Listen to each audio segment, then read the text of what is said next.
दिल्ली में chief of defence staff ने 3 सेनाओं के प्रमुखों के साथ मंगलवार को नेशनल वॉर मेमोरियल पर श्रद्धांजलि दी।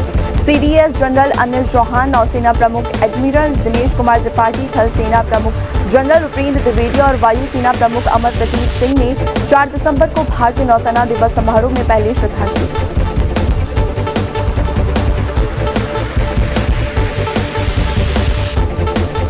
वायु गुणवत्ता में मंगलवार सुबह लगातार तीसरे दिन भी मामूली सुधार हुआ, क्योंकि कई क्षेत्रों में AQI लेवल खराब श्रेणी में दर्ज किया गया। केंद्रीय प्रदूषण नियंत्रण बोर्ड ने सुबह 8 बजे के आंकड़ों के अनुसार 38 निगरानी स्टेशनों में से 8 में से बहुत खराब वायु गुणवत्ता सूचकांक दर्ज किया। वहीं मौसम विभाग ने मंगलवार को हल्के कोहरे का अनुमान भी लगाया है। अमेरिका में राष्ट्रपति जो बाइडेन के प्रशासन ने सोमवार को कांग्रेस अमेरिका की संसद को अधिसूचना जारी किया, जिसमें उन्होंने MH-60R multi mission helicopter equipment और संबंधित उपकरणों की बिक्री को मंजूरी देने का फैसला किया, जिसकी अनुमानित लागत करीबन $1,17 अरब अमेरिकी डॉलर है। राजस्थान विधानसभा में आज शपथ ग्रहण समारोह हुआ। विधानसभा अध्यक्ष वासुदेव देवनानी ने उपचुनाव में जीते विधायकों खिसवीर से रेवत राम डांगा, सलूम्बर से शांति देवी मीणा, झुंझुनू से राजेंद्र भांबू और बामगढ़ से सुखवंत सिंह, दिवाली उनियारा से राजेंद्र गुर्जर और डरासी से अनिल कटारा को शपथ दिलाई। मुख्यमंत्री प्रज्वल शर्मा आज सीएमओ में कई विभागों की बैठक लेंगे। वे महिला एवं बाल विकास विभाग की समीक्षा बैठक लेकर के कई मुद्दों पर चर्चा करेंगे। डिप्टी सीएम जया कुमारी सहित विभाग के अधिकारी भी मौजूद रहेंगे। वहीं मुख्यमंत्री rising Rajasthan global investment meet को लेकर के प्रशासनिक अधिकारियों से चर्चा कर सकते हैं। आज अंतर्राष्ट्रीय दिव्यांगजन दिवस है। अंतर्राष्ट्रीय दिव्यांगजन दिवस के मौके पर मंगलवार को OTS सभागार में राज्य स्तरीय पुरस्कार सम्मान समारोह का आयोजन हुआ। कार्यक्रम में प्रदेश के सामाजिक न्याय और अधिकारिता मंत्री अविनाश गहलोत ने बतौर मुख्य अतिथि शिरकत की। टोंक के मालपुरा में 24 साल पहले हुए सांप्रदायिक दंगों के मामले में विशेष अदालत ने 8 आरोपियों को उम्र कैद की सजा सुनाई। इसमें करीबन 6 अलग-अलग लोगों की मौत हुई थी। मरने वालों में से 2 नाबालिग भी शामिल थे। घटना को लेकर के मालपुरा थाने में 4 FIR दर्ज हुई थी। वहीं मृतकों के परिजनों की ओर से ये FIR दर्ज कराई गई थी। झालावाड़ जिले के गंगाधर थाना क्षेत्र में जेताखेड़ी गांव में 2 नाबालिग बच्चों सहित पति पत्नी ने सुसाइड कर लिया। जानकारी के अनुसार जेताखेड़ी निवासी व्यक्ति ने बच्चों और पत्नी के साथ घर पर ही फंदा लगाकर की जान दे दी। सूचना पर गंगाधर पुलिस मौके पर पहुंची और शवों को CHC चमूहला में रखवाया है। छिंदवाड़ा जिला मुख्यालय से नागौर रोड पर रघुनाथपुरा गांव के पास आज एक मोटरसाइकिल सवार होकर के आ रहे एक ही परिवार के 5 लोग हादसे के शिकार हो गए। जानकारी के अनुसार जोधपुर का रहने वाला परिवार शिरानी आबाद गांव में शादी से शिरकत करके लौटा। राजस्थान के श्री गंगानगर में BSF ने 2 पिस्टल और गोला बारूद बरामद किए हैं। माना जा रहा है कि ये पाकिस्तान ने ड्रोन से गिराए हैं। सुरक्षा बलों को एक पैकेट भी मिला, जिसमें कि 2 पिस्टल, 2 मैगनीज और 7 जिंदा कारतूस थे।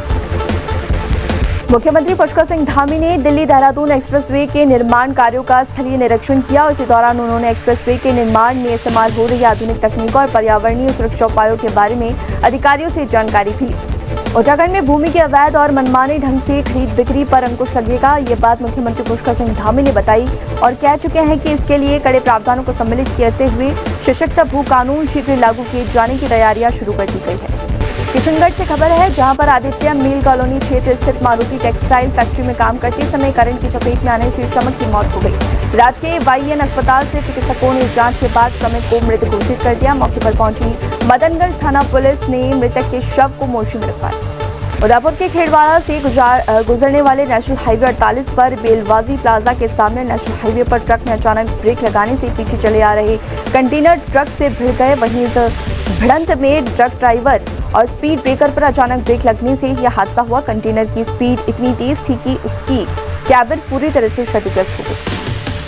चाकसू NH 52 टगरिया मोड़ के सामने अचानक अनियंत्रित होकर के कार पलट गई। वहीं हाईवे पर डिवाइडर कूद करके कार दूसरी तरफ छोड़ पर जा पलटी।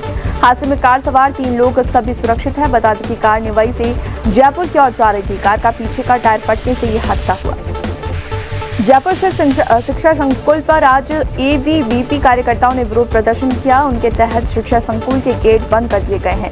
कार्यकर्ताओं ने एक भाजपा विधायक के बड़बोले बोले पर नाराजगी जताकर नारेबाजी की। खेड़ली रेलवे स्टेशन पर अमृत भारत योजना के काम से गति पकड़ ली है। वहीं करीब 19 करोड़ लागत से विभिन्न काम होने वाले हैं। प्रधानमंत्री नरेंद्र मोदी के ड्रीम प्रोजेक्ट अमृत भारत योजना में दिल्ली रेलवे स्टेशन को शामिल किया जाएगा। साथ ही इसके तहत फुटब्रिज, रिजर्वेशन काउंटर सहित कई काम होंगे। जहां पर 2 साल पहले गिट्टी और बुरादा डालकर के सड़क को ठेकेदार ने छोड़ दिया था, जिसकी खबर चलने के बाद सड़क का तेजी से काम शुरू हो गया है। जन टीवी पर कल खबर प्रकाशित हुई थी। कई ग्रामीणों ने जन टीवी का आभार जताया और मामला तुंगा के देवगांव थाने का बताया गया। राजस्थान कर्मचारी चयन बोर्ड की ओर से आयोजित पशु परिचर सीधी भर्ती परीक्षा 2024 का मंगलवार को आखिरी दिन है। वहीं 1 दिसंबर से 3 दिसंबर तक आयोजित पशु परिचर सीधी भर्ती परीक्षा 2024 परीक्षा प्रदेश के सभी जिलों में 942 परीक्षा केंद्रों पर 2 पारियों में आयोजित की जा रही है। कोटा जिला कलेक्टर डॉक्टर राविंद्र गोस्वामी ने महाराव भीम सिंह चिकित्सालय एवं जीकिलॉन माता एवं शिशु चिकित्सालय के पूरे परिसर का एक मास्टर प्लान तैयार करके और आगामी 15 से 20 वर्ष तक होने वाली चिकित्सा परिसर में विकास कार्य उसी मास्टर प्लान को ध्यान में रखकर के करने के निर्देश दिए हैं, ताकि परिसर में बेहतरीन निर्माण कार्य किए जा सके। बाली तहसील के ग्राम परतरा की लोक कलाकार दुर्गा देवी को उत्तर क्षेत्र सांस्कृतिक केंद्र पटियाला द्वारा लोक कला साधक सम्मान से सम्मानित किया गया है। उन्होंने ये सम्मान चंडीगढ़ के आयोजित एक समारोह में पंजाब के राज्यपाल गुलाब चंद कटारिया द्वारा प्रदान किया गया। राजस्थान में सर्दी का सीजन दिसंबर से फरवरी शुरू हो गया है और इसी बार मौसम विभाग ने जो पूर्वानुमान बताया है उसमें दिसंबर से फरवरी में सर्दी औसत से कम रहने की संभावना है। दरअसल विभाग ने जानकारी फोरकास्ट में अभी अनियमित स्थिति बताई है। उत्तराखंड में 38वें राष्ट्रीय खेलों का आयोजन तय समय पर होगा। वहीं भारतीय ओलंपिक संघ में उत्तराखंड को पत्र जारी कर इसका औपचारिक ऐलान कर दिया गया है। आपको बता दें कि भारतीय ओलंपिक संघ ने उत्तराखंड रेल विभाग को लेटर जारी कर खेल आगे बढ़ाने के लिए राजधानी देहरादून के कलेक्ट्रेट परिसर में देहरादून के सीडीओ अभिनव शाह की अध्यक्षता में पशु क्रूरता निवारण समिति की त्रैमासिक बैठक हुई, जहां सभी उत्तराखंड गौ सेवा आयोजन के अध्यक्ष के साथ देहरादून के मुख्य पशु डॉक्टर चिकित्सा अधिकारी डॉक्टर विद्यासागर कपाड़ी भी मौजूद रहे। रानीखेत केची धाम पर लगातार लग रहे जाम से गुस्साए जिला व्यापार मंडल के नेतृत्व में कई व्यापारियों ने पर्यटन नगरी रानीखेत विधानसभा के सुभाष चौक के पास सांकेतिक जाम लगा दिया। धरना प्रदर्शन के साथ ही उन्होंने कहा कि जाम के चलते नगर का व्यवसाय पूरी तरह से प्रभावित हो गया है। तत्कालीन वैकल्पिक सड़क बनाए जाने की मांग भी उठाई। चंपावत जिले के बाराकोट ब्लॉक के तल्ला छंदा के छीड़ा बांस के रहने वाले बेसहारा बुजुर्ग दंपति 70 वर्षीय दर्शन राम तथा उनकी 65 वर्षीय दिव्यांग पत्नी कौशल्या देवी मदद के लिए दर दर भटक रहे हैं। प्रदेश के एकमात्र सबसे बड़े जोली ग्रांट एयरपोर्ट को अंतर्राष्ट्रीय स्तर का एयरपोर्ट बनाने की कवायद लगातार जारी है और इसी के संदर्भ में डोईवाला उप जिलाधिकारी के कार्यालय पर एयरपोर्ट विस्तारीकरण की जद में आने वाले ग्रामीणों के साथ एक बैठक भी की गई। काफी दिनों से झबरेड़ा क्षेत्र में लगातार जलाई जा रही प्लास्टिक को लेकर के प्रशासन ने गंभीरता दिखाते हुए झबरेड़ा और कोलवाल आलमपुर में छापेमारी करते हुए एक कोल्हू को झबरेड़ा और 5 कुल्लूहों को कोटवाल आलमपुर में सीज किया है। राजधानी देहरादून में एक विशेष समुदाय के युवक द्वारा हिंदू युवती के साथ आपत्तिजनक शब्दों के प्रयोग करने का मामला सामने आया।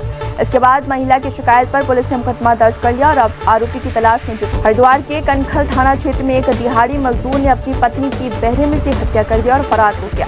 आरोपी पति को पुलिस ने बिहार के पटना से गिरफ्तार किया है। हत्या के पीछे पत्नी पर शक की वजह बताया जा रहा है। शीतकालीन सत्र को मंगलवार को 6वां दिन रहा, जहां पर संसद शुरू होने से पहले ही विपक्षी इंडिया ब्लॉक के नेताओं ने अडानी और उत्तर प्रदेश के संबंध में हुई हिंसा को लेकर के सरकार के खिलाफ प्रदर्शन किया। प्रदर्शन में लोकसभा में नेता प्रतिपक्ष राहुल गांधी, कांग्रेस सांसद प्रियंका गांधी वाड्रा शामिल हुए। प्रधानमंत्री नरेंद्र मोदी और अमित शाह मंगलवार को चंडीगढ़ पहुंचे और वह पंजाब इंजीनियरिंग कॉलेज में हाल ही में लागू किए गए 3 नए क्रिमिनल लॉ, भारतीय दंड संहिता, भारतीय नागरिक सुरक्षा संहिता और भारतीय साक्ष्य अधिनियम की समीक्षा कर रहे हैं। वहीं चंडीगढ़ की एसएसपी कंवरदीप कौर ने भी पीएम मोदी, अमित शाह और पंजाब के राज्यपाल एवं चंडीगढ़ के प्रशासनिक गुलाब चंद कटारिया को एग्जीबिशन दिखाया। प्रधानमंत्री नरेंद्र मोदी ने मंगलवार को तमिलनाडु के मुख्यमंत्री एम.के. स्टालिन से बात कर राज्य के कुछ हिस्सों में बाढ़ की स्थिति के बारे में जानकारी ली।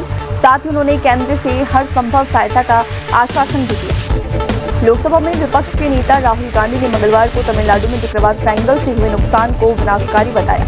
राहुल गांधी ने राज्य में कांग्रेस कार्यकर्ताओं से अपील की कि वह राहत कर्मों से प्रशासन की मदद करें।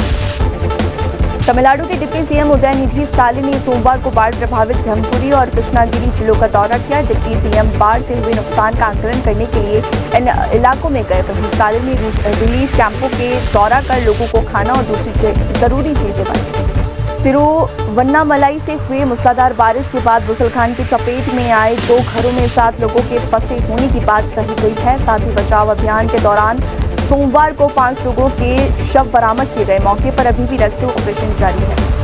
दिल्ली के मुख्यमंत्री आतिशी ने मंगलवार को गुलशनलाल बस डिपो में 150 मोहल्ला बसों का जायजा लिया। साथ ही 9 मीटर लंबी इलेक्ट्रिक बसें भीड़भाड़ वाले इलाकों के लिए डिजाइन की गई है। मुख्यमंत्री आतिशी ने कहा कि मोहल्ला बसें 9 मीटर लंबी और लॉफ्ट रोड है, जो कि इन 150 बसों की पहली खेप तैयार की है।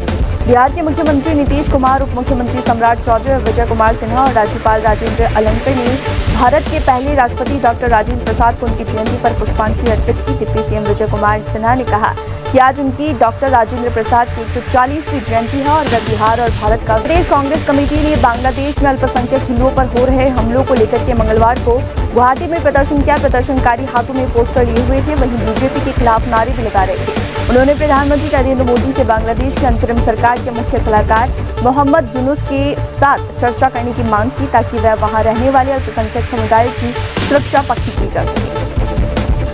बांग्लादेश में हिंदुओं पर हो रहे हमले के खिलाफ भारत बांग्लादेश सीमा के पास अगरतला लैंड पार्क पर प्रदर्शन किया। प्रदर्शनकारियों ने पड़ोसी देश में होने वाली घटनाओं की निंदा करते हुए नारे लगाए। बांग्लादेश में हिंदुओं पर हो रहे अत्याचारों के खिलाफ देश भर में प्रदर्शन हो रहे हैं।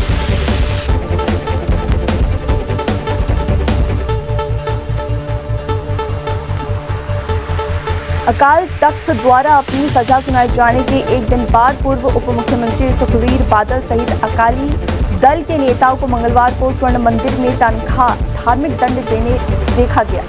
तनख्वाह विक्रम सिंह मजीठिया और अन्य को मंगलवार को स्वर्ण मंदिर में बर्तन धोते देखा गया। निदेशालय ने मेडिकल कॉलेज प्रवेश कोटा भ्रष्टाचार मामले में मंगलवार को पश्चिम बंगाल में कई जगहों पर छापेमारी की। रिपोर्ट के मुताबिक मेडिकल कॉलेजों में प्रवेश के लिए पैसे के बदले फर्जी प्रमाण पत्र जमा किए जाने थे। वहीं प्रवर्तन निदेशालय की टीम सुबह से ही छापेमारी कर रही है। मेडिकल कॉलेजों के बाहर सुरक्षा बलों को तैनात कर दिया गया है।